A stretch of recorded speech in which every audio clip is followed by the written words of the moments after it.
Hello friends, good morning. এটা actually কালকে রাতের ভিডিও। অতিরিক্ত বৃষ্টি আসলো আর এই বৃষ্টির মধ্যে ঋষভরে লইয়া গেছিলাম ডক্টরের কাছে, কারণ হ্যাঁ ডক্টর কতদিন আগে দেখাই আইছিলাম, তো আবার গিয়া দেখাইতে লাগছি।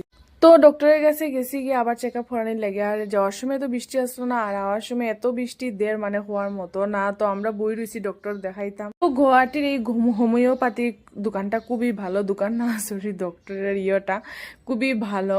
তো তোমরা যদি খারাপ লাগে আমার কইয়া, আমি নাম কইয়া দিমু। বাচ্চারা লাগে খুবই ভালো, আমি সবসময় এখানেই দেখাই। তো এইবার জানি না এখনো কমেন না, খেনে জানে কিন্তু অন্য সময় একবার দেখাইলেই কমে যায়। তো ঋষভরে হয়েছে একটু তাহাই, তো আর হে দেখেন হে তো এক জায়গাত বয়ও না, আর বৃষ্টি খুব বেশি পছন্দ করে। বৃষ্টি দিলেই হে বাড়াইয়া যায় একটু দেখতো বৃষ্টি। মানুষের বাচ্চারা কিন্তু ডরায়, হে কিন্তু তা ডরায় না। আর দেখো বাইরে কি বৃষ্টি। আর অ্যাকচুয়ালি ছাতাও নিয়ে আইছি না আমরা, আমি ভাবছি না যে এত বৃষ্টি আই যাইব। তো ফাইনালি একটা গাড়ি পাইলাম, এই গাড়ি দিয়ে আমরা যাইমু গিয়া। এখন বৃষ্টি দিছে দেখো, আর পুরা ফ্লাড হয়ে গেছে রাস্তার মধ্যে। আর এটা তো আমি আগে করছি, যখন আমরা গেছি আরো বেশি আসলো, পুরা হাঁটু জুল পর্যন্ত আসলো।